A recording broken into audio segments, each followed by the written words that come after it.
Hello, welcome to this webinar on how to provide feedback on the Strengthscope Leader report. My name is James Brook and I'm joint founder and managing director of Strengths Partnership. We're a leader in building positive and productive workplaces through helping individuals, teams and organizations optimize their strengths and business performance. Strengthscope Leader is the first strengths-based leadership profile of its kind and adds to our extensive range of strengths assessment profilers, including Strengthscope Standard, Strengthscope 360, Strengthscope Team, and our recently launched Strengths Engagement Index. The Strengthscope Leader Profiler has taken nearly 24 months to develop and is now available to purchase for all Strengthscope accredited partners. If you go to our website, you can find further details. The purpose of this session is to provide you with the information that you need to understand the background of Strengthscope Leader and to be able to confidently provide feedback on the report.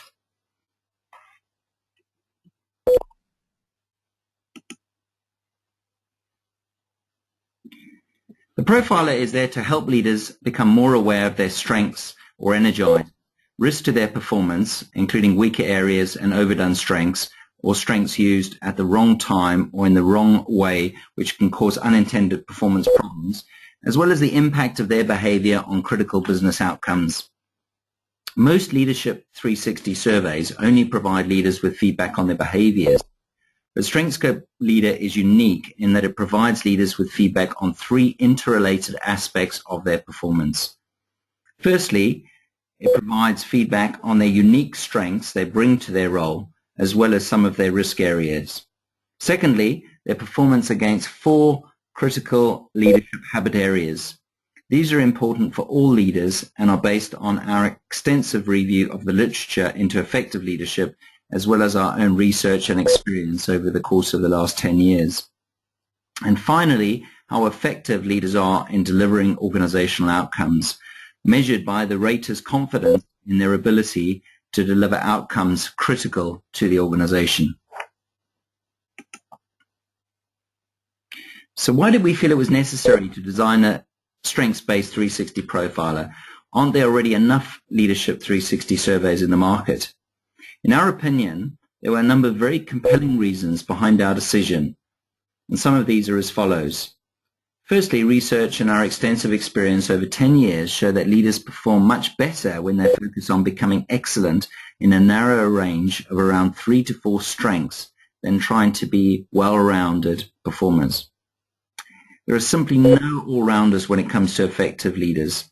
All of them, including the greats like Richard Branson, Bill Gates, Meg Whitman from eBay, Sheryl Sandberg from Facebook, and Jeff Bezos from Amazon, display great strength in some areas, but also weakness and vulnerability in others. Leaders have peaks and troughs. Like professional athletes or great performing artists, they can't possibly be masters at everything. Secondly, leaders are self-aware, authentic, and build skill around their standout strengths, and they become effective in those areas. Paraphrasing leadership experts and authors Rob Goffey and Gareth Jones, authenticity is being the best of who you are, but with skill. And thirdly, it is crucial leaders understand and optimize their strengths, but effective leaders know they can't ignore their weaknesses.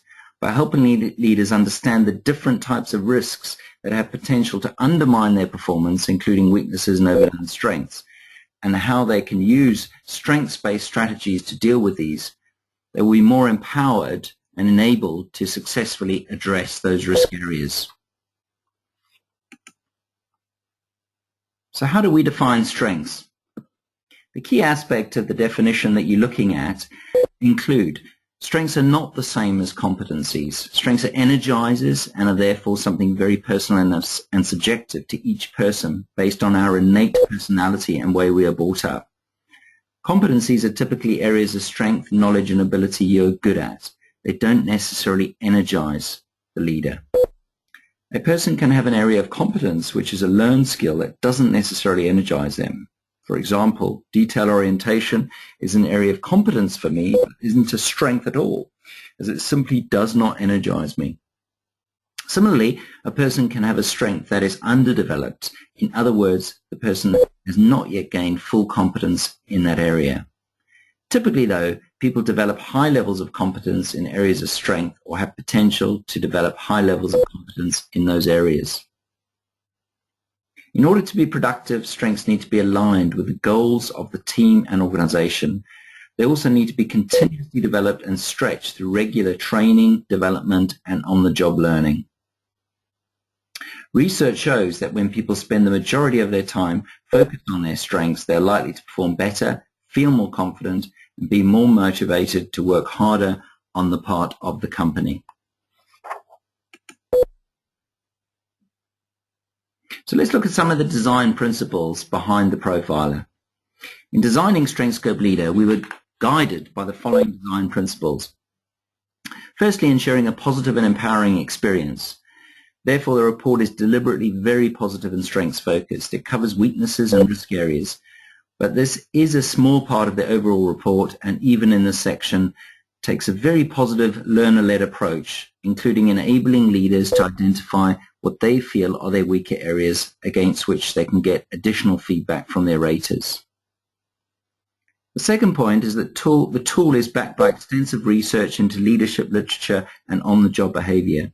The habits are underpinned by work by leading experts in the field, including Bernard Bass, Paul Hershey, Ken Blanchard, Warren Bennis, Jack Zenger, Joseph Folkman, James Kouzes, and Barry Posner. As with all other assessments, we've ensured a profiler that can be accurately applied in any country. The language and underpinning strengths and habits are universal in nature and don't have a significant country or cultural bias. We wanted to ensure leaders can easily move to action based on their insights from the report, so we've included tips, resources, and tools to enable them to strengthen their effectiveness. So let's look at the StrengthscopeLeader model. The slide you're looking at shows the model or framework upon which the questionnaire is based. It describes what good leadership involves. The three elements measured by the profiler are the following. Firstly, if you look at the inner circle, the unique strengths the leader brings to their role. Together with the leader's values and abilities, we call this the leadership edge, as it defines the leader's essence or brand, the unique value that they're bringing to the role and to the organization to create value for the organization. Leadership edge, or the unique strengths and values and abilities, can shift over time, but are core parts of who we are, so don't change much. It is better to accept who we are and become better in those areas of strength rather than trying to become something that we're not. The second circle that you're looking at involves 4 developable habits or sets of behaviors all leaders can and should learn to maximize their effectiveness. The 4 habit areas are firstly sharing vision, which is all about setting a clear, shared vision of success for the organization. Secondly, sparking engagement or empowering, inspiring, and developing people. Thirdly, skillfully executing, which is about setting stretching performance goals, reviewing progress, and holding people to account for delivery. And finally, sustaining process, which is about recognizing achievement, encouraging continuous improvement, and experimentation. By optimizing their strengths and developing the habits that we've just talked about, leaders deliver the following 4 outcomes and success drivers. A clear and compelling purpose, a positive motivating work environment that instills real passion, well communicated and straightforward processes, and reliable delivery of planned performance goals.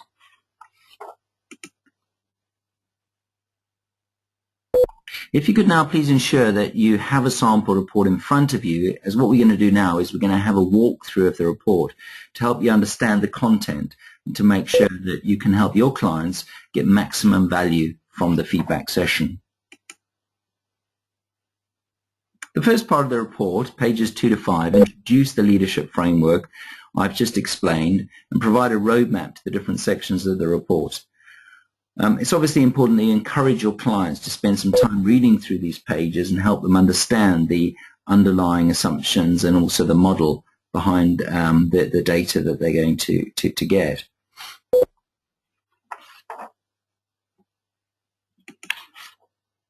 Let's move on to section 2. On page 8, you can see what we call the significant 7 strengths, or the strengths of the 24 in the Strengthscope assessment that were the highest rated based on their scores compared to the comparison group, you'll note that the highest strengths are ordered alphabetically rather than by STEN score, or the standardized 10 score, which is a common measurement standard used in psychometric assessments of this nature. This is the same as Strengthscope and Strengthscope 360 for those of you who use those tools.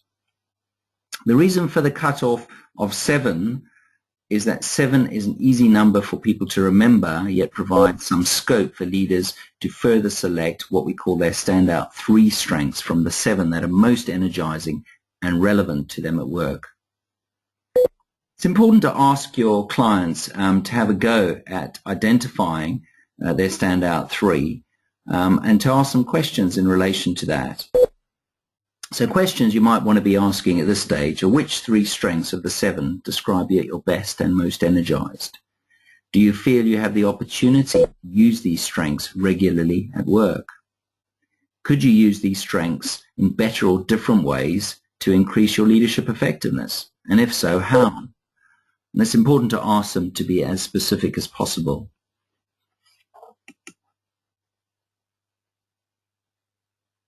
On the next page, you'll see what we call the strengths wheel. This shows you the respondent scores against the comparison group for all of the strengths. The length of each bar shows how energized they are by each of the strengths areas. What is important to focus on first is the highest bars, in particular the purple ones, which are obviously their significant 7 strengths, as well as the bars which have scores very close to the significant 7, what we refer to as the bubbling under strengths. Although strengths don't change a lot over time, some of these bubbling under strengths might come to the fore if their work or life circumstances change significantly. Please note that the lower scores don't necessarily reflect lack of competence in these areas. These areas are simply not energizers and could indicate potential weaker areas, but that's not necessarily the case. It's important now to ask your clients to look at how their significant 7 strengths and bubbling unders are spread across 4 cluster areas. And the 4 cluster areas are emotional strengths, relational strengths, execution, and thinking. Each of these areas is important, but leaders are rarely energized equally by all the areas. The top 2 clusters, emotional and relational, are what we call people sources of energy, while the bottom 2, thinking and execution, are task sources of energy. Ask your client to do a quick count to see how many of their significant 7 strengths fall in the top half versus the bottom half of the wheel. Are they more people or task-oriented as a leader? Similarly, the 2 clusters on the left of the wheel, emotional and thinking, represent internal sources of energy, while the 2 on the right, relational and execution, represent external sources of energy. Are they more energized by their own internal world or the outer world? Finally, look at the bottom graph on the right to see the proportion of significant 7 strengths in each of the cluster areas with the leadership tasks and roles they are most likely to be energized by. Are you seeing any clear patterns emerging? And if so, what are those patterns? Section 4 of the report shows the leader how their raters view their strengths. Please note that the number of raters who have provided feedback is shown in the first line under the top header. It is rare to have a 100% response rate, and some people choose not to respond. Others might miss the invite, and some might be absent from the office when the survey is conducted. The names of the nominees they picked is shown on the very last page of the report, so they can check who they invited to provide feedback if they've forgotten who they asked. For each of the significant 7 strengths, there are 2 graphs shown in this section. The one on the left shows you how their raters are seeing their strengths, and the one on the right shows you how effective they are perceived to be in using the specified strength in a skillful and balanced way. The rating for each of these items is shown by the dotted purple line and the raters averaged by the blue line. Take your time to go through these graphs and ask them, do their raters see their strengths regularly? If not, why not? Do their raters feel they're effective in their areas of strength? If not, why not? Are their raters rating them consistently, or are there big differences? What are some of the reasons for those differences? And finally, are there any big differences between their ratings and those of their raters? What are some of the possible explanations for those differences?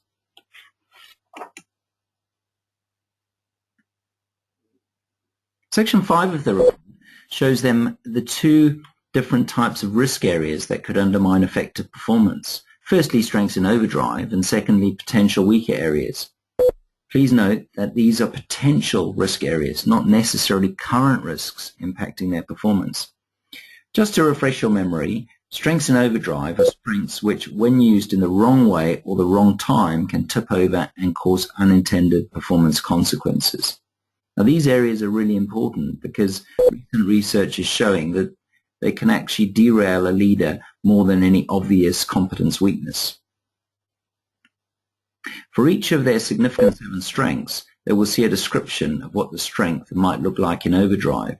Go through these statements with them in detail to see whether any shows up for them. Ask them the following. Which overdrive behaviors are more common for them? What is the impact for their performance, the team's performance, the organization's performance? What triggers the overdrive? Is it pressure? Is it their values being challenged? There's a whole host of things that could be resulting in that overdrive. So find out what is the trigger point for them. And then what other strengths can they use to help them reduce the overdrive? Are there any other strategies that they can put in place to help spot and prevent those behaviors?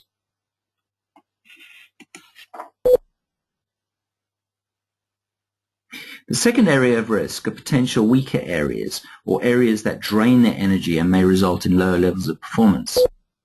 This section shows the 3 areas that they felt were most energy draining from the 17 remaining areas of the full set of 24 strengths. The statement for each of these areas describes how the weakness might look like to others.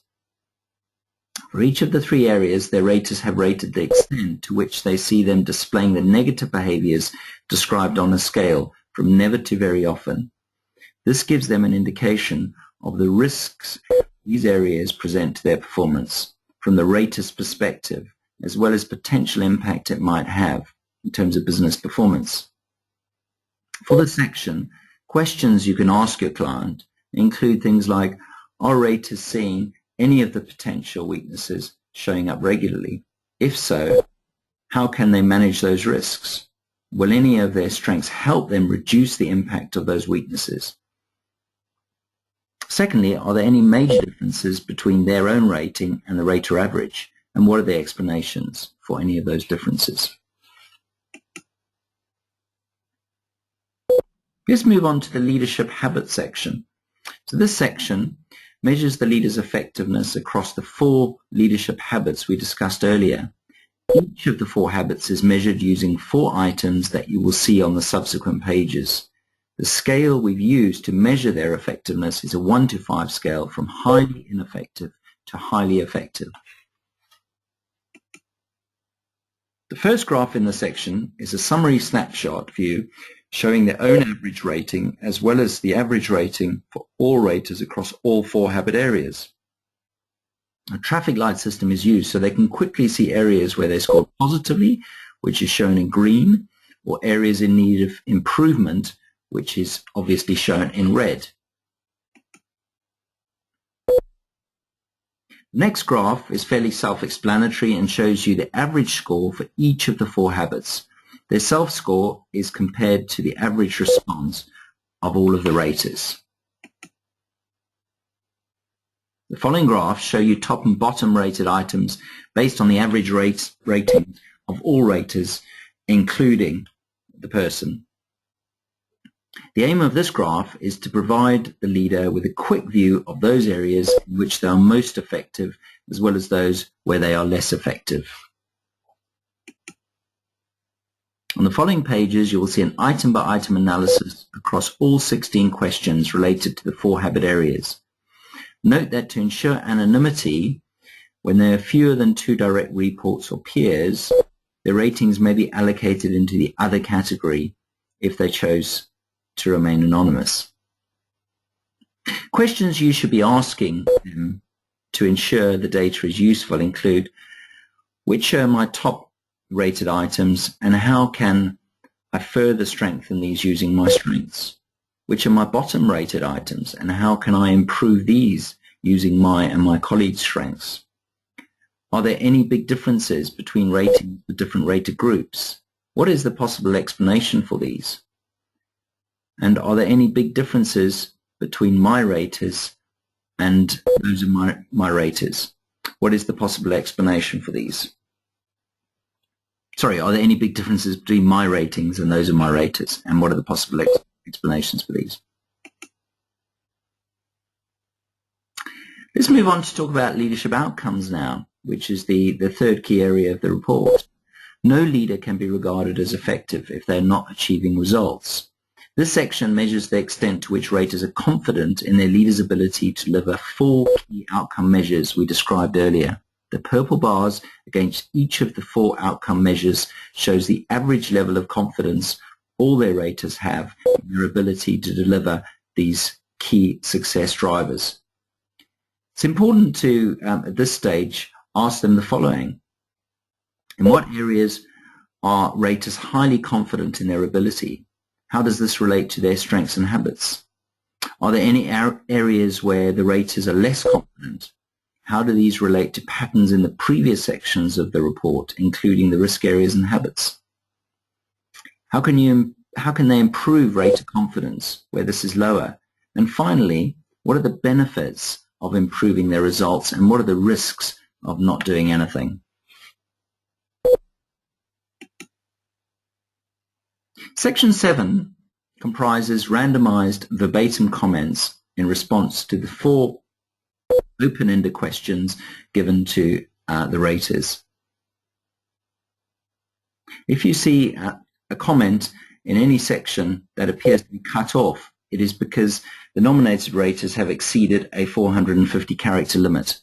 A warning message will appear in the system when the limit's reached and they're asked to revise their statements. If they don't revise the statement, obviously it's cut off.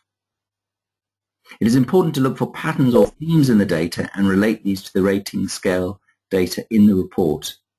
Encourage them to not play the who said what game, as this doesn't serve any real purpose in helping them strengthen their leadership. Of course, that'll also undermine the trust with the stakeholders if they try to identify people and go and talk to them about feedback. A tip I can offer is that it's very useful to ask them to identify key takeaways and questions from the report for further discussion with team members and other key stakeholders. It is also very powerful to share what they've learned from the process with obviously their team, with their manager, with other key stakeholders, as it's going to help them to understand how they can obviously develop and strengthen their leadership.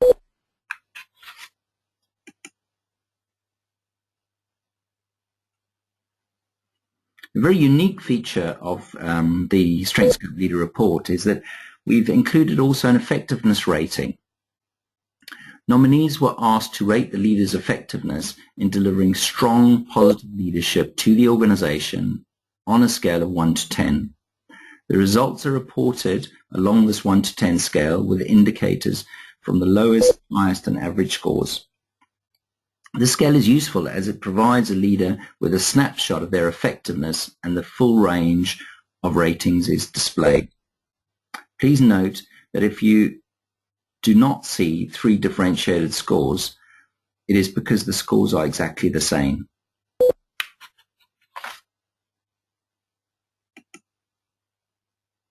The final part of the report comprises powerful questions, tips and tools to help leaders strengthen their leadership through a focused, strengths-based development plan.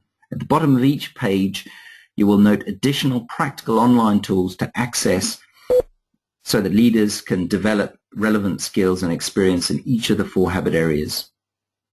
Leader is the first part of our Leadership Excellence program to help build effective, authentic, and inspirational leaders. Our Strengths Excellence program comprises training, tools, and resources, which include our Stretch Leadership book, which is an easy-to-read leadership fable about a weakness and problem-centered leader who learns to appreciate and optimize his own strengths and those of his team to deal with a tough business turnaround situation. This is designed specifically for leaders and managers and is available to buy on Amazon. It takes no more than a couple of hours to read and is a great supplemental resource to give to your leaders.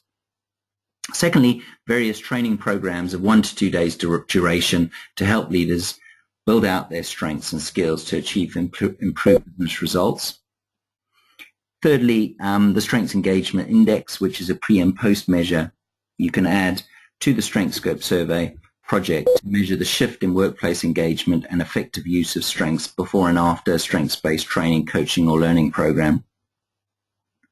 Finally, refer to our website for further information on StrengthscopeLeader, and you will also find additional tools and resources in the Strengthscope user area. We hope you enjoy using StrengthscopeLeader with your clients. It's going to create hopefully loads of value for them. It's a very strengths-based, powerful, positive tool. Best of luck. If you've got any questions, you can always contact a member of our team. Thank you.